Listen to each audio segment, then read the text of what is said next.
মরণোত্তর দেহদানে সাধারণ মানুষকে উৎসাহিত করতে দৃষ্টান্ত স্থাপন করলেন মালদা জেলা সিপিআইএমের প্রাক্তন সম্পাদক তথা সিপিআইএম রাজ্য কমিটির বর্তমান সদস্য অম্বর মিত্র। সস্ত্রীক দেহদানের অঙ্গীকারপত্র তুলে দিলেন সিপিআইএমের জেলা নেতৃত্বের হাতে। শনিবার তিনি মালদা জেলা সিপিআইএমের সদর কার্যালয় মিহিরদাস ভবনে গিয়ে মরণোত্তর দেহদানের অঙ্গীকারপত্রে স্বাক্ষর করেন। স্বাক্ষরিত অঙ্গীকারপত্র সিপিআইএম জেলা সম্পাদক কৌশিক মিশ্র সহ দলের অন্যান্য নেতৃত্বের হাতে তুলে দেন। তবে শুধু অম্বরবাবু একা নন, তার স্ত্রী তথা সারা ভারত গণতান্ত্রিক মহিলা সমিতির জেলা নেত্রী রীনা মিত্রও এদিন মরণোত্তর দেহদানের অঙ্গীকারপত্র তুলে দেন বলে জানা গেছে। এই প্রসঙ্গে মালদা জেলা সিপিআইএমের প্রাক্তন সম্পাদক তথা সিপিআইএম রাজ্য কমিটির বর্তমান সদস্য অম্বর মিত্র এবং তার স্ত্রী তথা সারা ভারত গণতান্ত্রিক মহিলা সমিতির নেত্রী রীনা মিত্র দুজনেই জানান, চিকিৎসা বিজ্ঞানের উন্নতির স্বার্থে জেলা সিপিআইএম নেতৃত্বের অনেকেই ইতিমধ্যেই মরণোত্তর দেহদান করেছেন। তারাও সেই পথে হেঁটে শনিবার সস্ত্রীক মরণোত্তর দেহদানের অঙ্গীকারপত্র তুলে দিয়েছেন।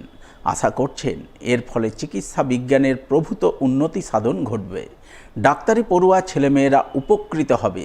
এছাড়াও মরণোত্তর দেহদানের ফলে তাদের দেহের অঙ্গ প্রত্যঙ্গ মুমূর্ষু রোগীদের কাজে লাগতে পারে। তাই সমস্ত দিক ভেবেচিন্তে একমাত্র ছেলে অবিন মিত্রের সম্মতি নিয়েই মরণোত্তর দেহদানে অঙ্গীকারবদ্ধ হয়ে অঙ্গীকারপত্র তুলে দিয়েছেন দলের জেলা নেতৃত্বের হাতে। আমাদের সিদ্ধান্ত অনেক আগেই নেওয়া ছিল এবং আমার একমাত্র পুত্র অবিন মিত্র, তার সাথে কথা বলেই আমরা সিদ্ধান্ত নিই দেহদানের। সেও পূর্ণ সম্মত। আমরা দেহদানের মধ্য দিয়ে সাধারণ মানুষের কাছে এই বার্তাটা দিতে চাই যে চিকিৎসা বিজ্ঞানে চিকিৎসার যারা ছাত্রছাত্রী, বিশেষ করে মালদা মেডিকেল কলেজে যারা পড়াশোনা করেন, তাদের যাতে জ্ঞান অর্জনের পথে আমাদের নশ্বর দেহ সেটা কাজে লাগে, যা অন্য কোনো কাজে তো লাগে না, দেহ পুড়িয়ে নষ্ট হয়ে যায়, তাদের যাতে চিকিৎসা বিজ্ঞানের কাজে লাগে সেই জন্য আমি আমার এবং আমার স্ত্রীর পূর্ণ সম্মতি সহ দেহদান করেছি। এটা একটা মহৎ কাজ বা মহান কাজ বলে আমি বলছি না, কিন্তু এই কাজটা করা উচিত। যেমন রক্তদান করা উচিত, তেমন দেহদান করা উচিত এবং দেহের মধ্যে যে সচল অঙ্গ প্রত্যঙ্গগুলি রয়েছে সেগুলোও যাতে কাজে লাগে। যেমন চোখ, কিডনি, অনেক কিছুই কাজে লাগে এখন, যদি সুস্থ সবল থাকে সেগুলি, তাহলে সেইগুলিও যাতে ব্যবহৃত হয় সেই জন্যই আমরা দেহদান করেছি। আমরা বার্তা দিতে চাই সাধারণ মানুষকে যে এই দেহদানের মধ্য দিয়ে অনেক মুমূর্ষু রোগী, অনেক মানুষ তার বিভিন্ন অঙ্গ প্রত্যঙ্গ যাদের বিকল হয়ে যায়, প্রয়োজনে সেই সমস্ত মানুষরা উপকৃত হবেন। মেডিকেল কলেজের ছাত্রছাত্রীদের সুবিধার্থে আমরা আমাদের দেহ দান করেছি। যে সাধারণ মানুষকে বলতে চাই, আসুন স্বাস্থ্যবিজ্ঞানকে এগিয়ে নিয়ে যাওয়ার ক্ষেত্রে সকল রোগীর স্বার্থে, স্বাস্থ্যবিজ্ঞানের স্বার্থে সবাইকে আবেদন করব এই প্রক্রিয়ার মধ্য দিয়ে যাতে সকলেই আসেন, দেহদান করেন।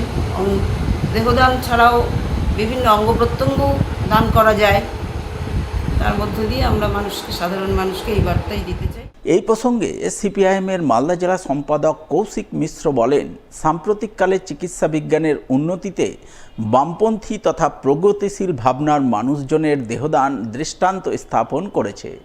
মৃত্যুর পরেও যে মানব কল্যাণে কাজ করা যায় তা বামপন্থীরা মরণোত্তর দেহদানের মধ্যে দিয়ে দেখিয়ে গেছেন। সেই পথে হেঁটেই মালদা জেলা সিপিআইএমের প্রবীণ নেতা অম্বর মিত্র এবং তার স্ত্রী রীনা মিত্র মরণোত্তর দেহদানের অঙ্গীকারপত্র জমা দিয়েছেন, যা ভবিষ্যৎ প্রজন্মের কাছে একটা দৃষ্টান্ত। কমরেড অম্বর মিত্র আমাদের পার্টির প্রবীণ নেতা, ছাত্র আন্দোলন, যুব আন্দোলনের মধ্যে দিয়ে উঠে আসা পার্টির দীর্ঘদিনের সম্পাদক।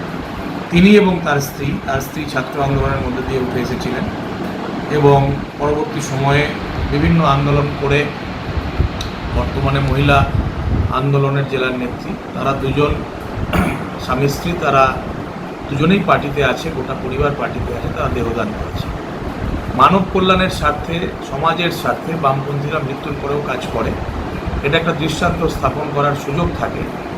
আমরা এটাকে উৎসাহ দান করি, কারণ আমরা প্রগতিশীল চিন্তায় শিক্ষিত, বিজ্ঞান মনস্ক। স্বাভাবিকভাবেই আমরা মানুষের কাছে এই আবেদনটা রাখি পার্টির পক্ষ থেকে, বামপন্থীদের পক্ষ থেকে, যে মৃত্যুর পরেও মানুষের স্বার্থে কাজ করা যায়। চিকিৎসা বিজ্ঞানে যারা কাজ করছেন, যে ছাত্রছাত্রীরা, তাদের গবেষণার কাজে এই দেহ লাগে এবং এটা একটা দৃষ্টান্ত স্থাপন করা যায়, উদাহরণ তৈরি করা যায় যে সারা জীবন মানুষের স্বার্থে, সমাজের স্বার্থে দেওয়া এবং মৃত্যুর পরেও আমার দেহ সমাজের স্বার্থে, মানুষের স্বার্থে, বিজ্ঞানের স্বার্থে কাজ করবে। এইটা হচ্ছে যে একটা অনন্য উদাহরণ।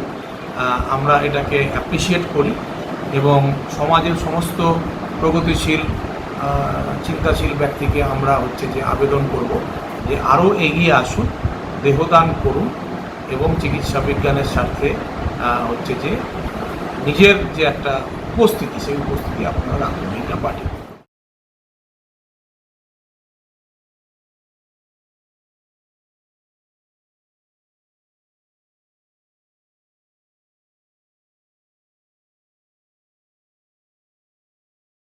পশ্চিমবঙ্গ রাজ্য প্রতিবন্ধী সম্মিলনীর বামনগোলা ব্লক কমিটির 10ম সম্মেলন হয়ে গেল রবিবার।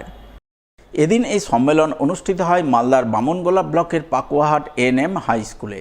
সম্মেলন শুরুর প্রাক্কালে পশ্চিমবঙ্গ রাজ্য প্রতিবন্ধী সম্মিলনীর বামনগোলা ব্লক কমিটির পক্ষ থেকে প্রতিবন্ধীদের নিয়ে পাকুয়াহাট এলাকায় এক র্যালি আয়োজন করা হয়। র্যালি শেষে পাকুয়াহাট হাই স্কুলে শুরু হয় সম্মেলন। এদিনের এই সম্মেলনে সাংগঠনিক নানান বিষয়সহ প্রতিবন্ধীদের বিভিন্ন দাবি দেওয়া নিয়ে আলোচনা চলে। দাবিগুলির মধ্যে প্রতিবন্ধীদের ভাতা 1000 টাকা থেকে বাড়িয়ে 6000 টাকা করা, প্রতিবন্ধীদের সরকারি ঘর প্রদান, দ্রুত শংসাপত্র প্রদান ইত্যাদি ছিল অন্যতম।